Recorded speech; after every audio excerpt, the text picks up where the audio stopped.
Wild Talents, by Charles Hoyfort, Chapter 31a.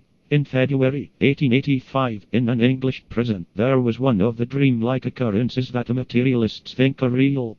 But every character concerned in it was fading away, so that now there is probably no survivor. From time to time repairs had to be made, because the walls of the prison were dissolving. By way of rusts, the iron bars were disappearing.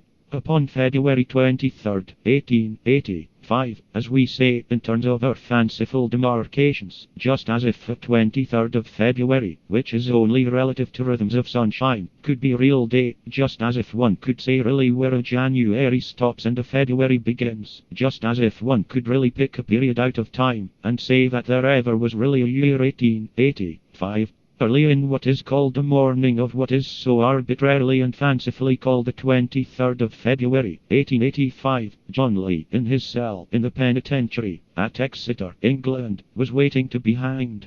In the yard of a prison of stone, with bars of iron, John Lee led past a group of hard and motionless witnesses to the scaffold.